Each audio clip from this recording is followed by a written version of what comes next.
اسی لیے فرمایا گیا کہ قولوا قولا سدیدا۔ ایک مرتبہ ایسے ہی موقع پر حضرت معاذ بن جبل رضی اللہ تعالی عنہ، ان سے ہم پوری طرح متعارف ہو چکے ہیں، ایک بڑی طویل حدیث ان کی ہم پڑھ چکے ہیں، ان کے سامنے یہی بات آئی تو انہوں نے حیرت سے کہا کہ حضور، کیا جو کچھ ہم باتیں کرتے رہتے اس پر بھی ہمارا مواخذہ ہوگا؟ فرمایا شکلت کا امک ہے معاذ، یہ بڑے پیار بھرے انداز کی بات ہوتی ہے، اے معاذ تمہیں تمہاری ماں روئے، یہ وہاں کا محاورہ تھا جو بہت ہی اپنائیت والی بات ہوگی، اس میں ملامت کا ایک انداز۔ میں تو سمجھتا تھا کہ تم بہت دین کا فہم رکھنے والے ہو۔ اس کے بعد آپ نے فرمایا لوگوں کو جہنم میں منہ کے بل گرانے والی چیز سب سے زیادہ زبان کی کھیتیاں ہیں، حصائد السنتکم، زبان سے جو لفظ نکلتا ہے وہ ایک بیج بن کر آخرت کی سرزمین میں بویا جاتا ہے۔ اب اگر برا ہے تو کانٹے دار پودا اس سے نکلے گا،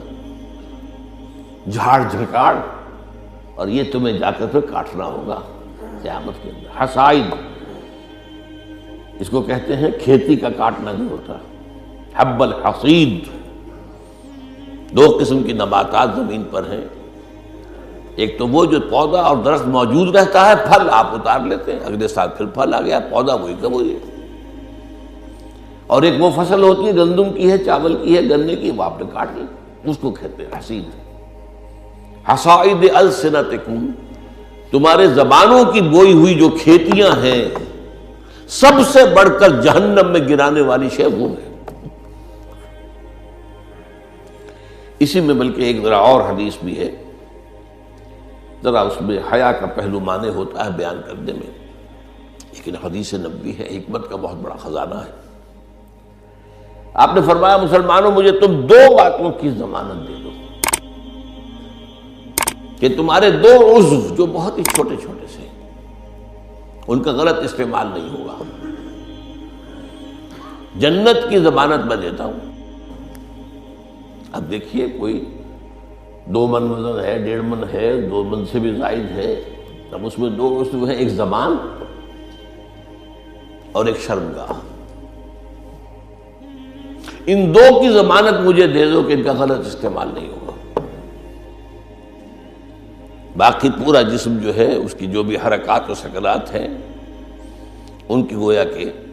میں ضمانت دیتا ہوں کہ اول تو وہ ٹھیک ہی ہو جائیں گے، غلط کام کریں گے نہیں، جیسے کہ ابھی آیت میں ہم نے دیکھا یا ایھا الذین آمنوا اتقوا اللہ وقولوا قولا سدیدا یصلح لکم اعمالکم، یہ کلام جو ہے شرطیہ ہے، اگر تم یہ کرو گے تو اللہ تعالیٰ تمہارے سارے اعمال درست کر دے گا، وَيَغْفِرْ لَكُمْ ذُنُوبَكُمْ، اور کبھی اگر خطا بھی ہو جاتی ہے انسان سے، ظاہر بات ہے الانسان مرکب من النسیان والخطا، تو اللہ معاف کر دے گا۔ یہ فلسفہ ہے دین کا، آپ کا رخ جو ہے سیدھا ہے، آپ صراط مستقیم پر چل رہے ہیں، یہ چلنے میں کہیں پاؤں پھسل گیا، گر گئے، پھر فوراً اٹھے پھر چلے تو اللہ معاف فرماتا ہے ان چیزوں کو، لیکن زندگی کا رخ ہی ٹیڑھا ہو گیا، اب تو معاملہ بالکل برعکس ہو گیا، اب تو جو قدم اٹھ رہا ہے وہ غلط رخ پر جا رہے ہیں، جتنا آگے بڑھیں گے صراط مستقیم سے اتنا ہی دور ہوتے جائیں گے۔ رخ سیدھا رہے، اللہ کے احکام اور اس کے رسول کی سنت، اس پر رخ پہ آدمی چل رہا ہے، جو اللہ چاہتا ہے عبادت رب، شہادت علی الناس اور اقامت دین کی جد و جہد، اس میں انسان لگا ہوا۔ اب خطا ہو گئی، غلطی ہو گئی، لغزش ہو گئی، کیونکہ مجھے یاد ہے آج تک اپنا ایک واقعہ، میڈیکل کالج کے 5th ایئر کا، تھوڑا دیر ہو گئی تھی، فرسٹ لیکچر ہمارا ہوتا تھا جو سرجری کا، ڈاکٹر امیر الدین، وہ بڑے سخت تھے، 5 منٹ کی مہلت دیا کرتے تھے، اس کے بعد دروازے بند، اس کے بعد آپ آئیں گے تو پھر آپ داخل نہیں ہو سکتے۔ تو میں تیز چل رہا تھا، بارش ہوئی تھی، سائیکل پر تھا، سائیکل پھسلی میں گرا، گرتے ہی بجلی کے مانند اٹھا مجھے آج بھی یاد ہے کہ میں حیران ہوا کہ میں جب اٹھ چکا تھا تو مجھے معلوم ہوا کہ میں گرا تھا۔ یہ ایک کیفیت ہوتی ہے کہ آدمی جو ہے، ایک یہ ہے کہ گرا ہے تو میں پڑا وہاں پر، تو ایک تو یہ ہے کہ گناہ کے اوپر ڈیرا لگا لیا جائے، ایک یہ ہے کہ گناہ ہوئے فوراً اٹھے، جس کو سورہ نساء میں کہا گیا ہے ثم یتوبون من قریب، فوری طور پر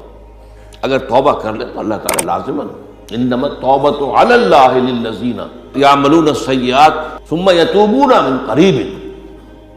کوئی گناہ تو ہو گیا، خطا تو ہو گئی، فوراً توبہ کر لے، اللہ تعالیٰ صاف کر دے گا فوراً۔ اللہ نے اپنے ذمے لیا ہے، اپنے اوپر لازم کر لیا ہے۔ تو اس اعتبار سے حضور نے فرمایا کہ یہ دو اعضاء ہیں، ان کی ضمانت مجھے دے دو کہ ان کا استعمال غلط نہیں ہوگا، تو جنت کی ضمانت مجھ سے لے لو۔